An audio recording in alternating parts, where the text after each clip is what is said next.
dans les relations que nous avons, les discussions que nous avons avec le monde chrétien, à travers deux personnages qui sont Jean-Paul et Valentin, qui sont quand même assez marqués par ce monde, chacun à sa façon d'ailleurs, il y a un certain nombre de points qu'il faudrait préciser.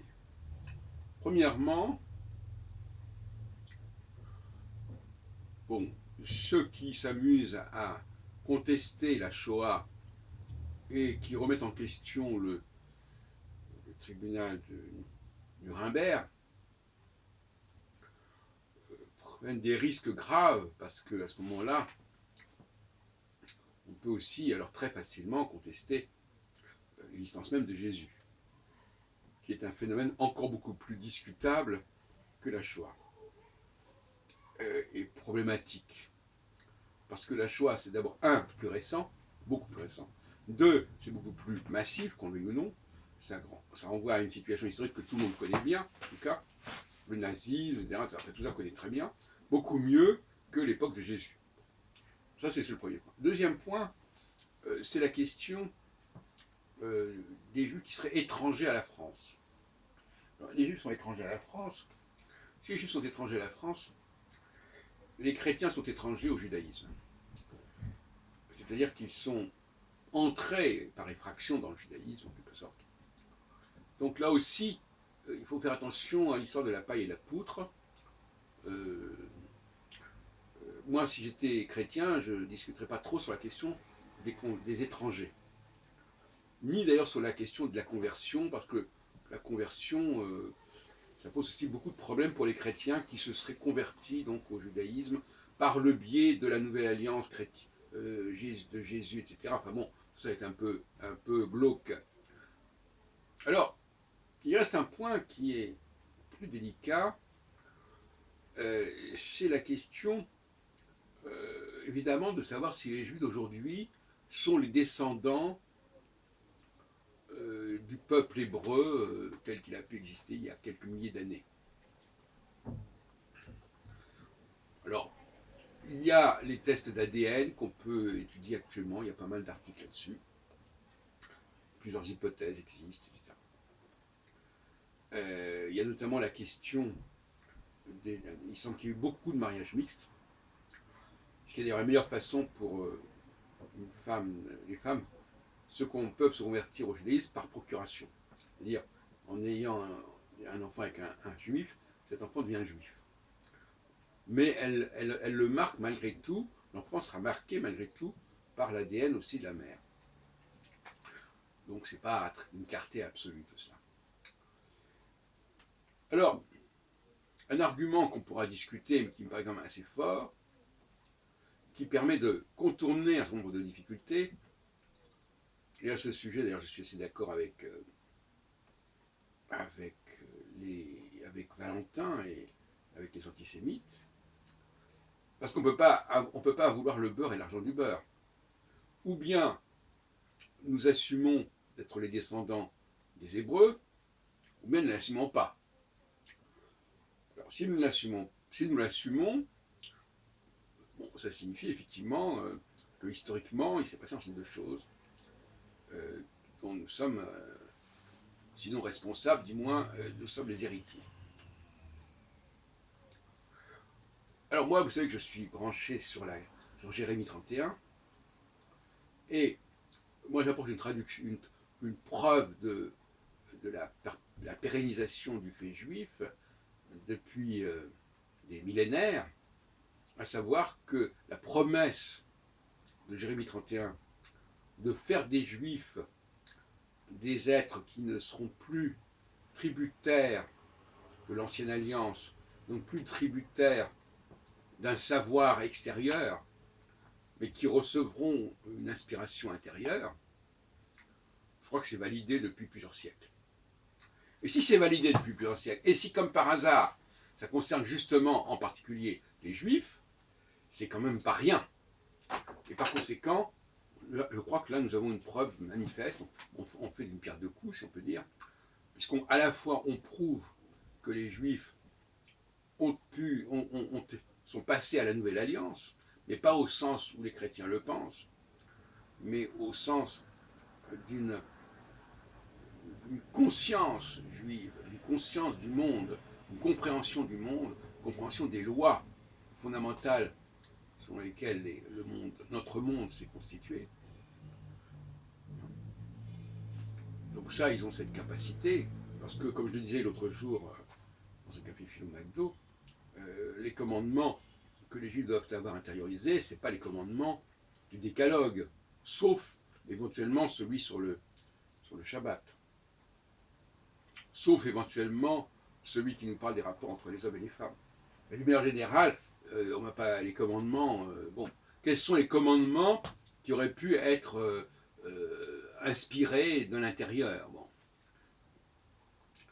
on sait bien qu'il y a aussi Kant, il y a aussi une éthique intérieure, etc. On pourrait discuter là-dessus. Mais ça ne serait pas très original. Par contre, le génie particulier des Juifs, ça c'est quelque chose d'important. Ça c'est un fait historique important. Et c'est un fait historique qui peut être daté plus ou moins, qui sont de la Renaissance, etc. Avec tout ce que ça a pu générer. Certains d'ailleurs disent par exemple que le protestantisme a été inspiré par les Juifs, donc c'est pas rien, ou même que Calvin aurait pu être d'origine juive, etc. Donc il y a quelque chose là de fondamental, sans parler de Spinoza bien entendu, et tout ça, ça nous renvoie à 1500, 1600, etc., jusqu'à, bon, ça fait 500 ans quand même, hein, en gros, avec un processus qui a pu s'accélérer. D'autre part, la Shoah elle-même a bien montré que les Juifs n'étaient plus considérés comme relevant de l'ancienne alliance, mais bien d'une nouvelle alliance qui ferait que les Juifs, il faudrait les détruire parce qu'ils sont juifs, quelle que soit leur religion. Bon, c'est comme ça que c'est dit. À moins qu'on joue sur le mot religion en disant que bon, la religion c'est une pratique. Bon, et on n'a pas demandé lors de la Shoah aux Juifs de se convertir. C'était plus le problème, c'était dépassé. Tout comme le maranisme a montré que finalement ça n'avait aucun sens de demander aux Juifs de se convertir, et que ça ne se situe plus du tout sur ce plan-là. Donc le maranisme, c'est déjà l'Espagne de la fin du XVe siècle et même avant. Donc on est déjà dans un temps différent. Et par conséquent, tout cela montre bien que les Juifs d'aujourd'hui, en tout cas une partie des Juifs, une partie significative des Juifs d'aujourd'hui, sont bien les descendants des Hébreux auxquels s'adressait Jérémie, hein, autour du 6e, 7e siècle avant notre ère, ce qui renvoie quand même à plus de 25 siècles. Voilà. Donc finalement, c'est par cela que je vois les choses. C'est un ensemble. Et donc par conséquent, la question de savoir comment cette transmission s'est faite génétiquement, moi je constate les résultats. Quant aux explications, je vous en fais cadeau. En ce qui concerne une dernière question, à savoir la diversité même du monde juif, hein, parce que ça aussi c'est une question importante. Les Juifs d'Afrique du Nord, les Juifs de Pologne, les Juifs de Rhénanie. Voilà, pour moi les trois grands pôles qui ont pu s'aimer également vers les Amériques, etc. Alors, ces trois grands pôles, ils sont marqués par des cultures complètement différentes et par des vécus, des statuts complètement différents. C'est ça qui me paraît important. Et par conséquent, une façon de se vivre juif qui n'est pas la même.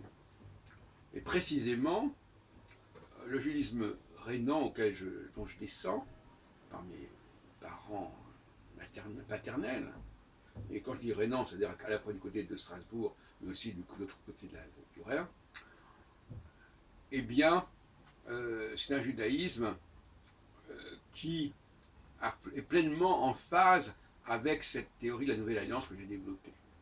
C'est-à-dire qu'il est très créatif, il comporte des personnages de toute première magnitude, toute première importance, ce qui n'est pas le cas des Juifs d'Europe de l'Est ou d'Afrique du Nord, quel que soit leur mérite par ailleurs. Donc, il y a un terrain, il y a un terreau qui a été plus favorable à ces gens-là, ou si l'on préfère, d'une certaine manière, c'est une hypothèse que je lance comme ça, c'est ce peuple de Rhénanie qui aurait été élu, en fin de compte. Par rapport à l'ensemble du peuple hébreu, c'est cette région rhénane qui aurait été élue et choisie pour incarner particulièrement la, la nouvelle alliance.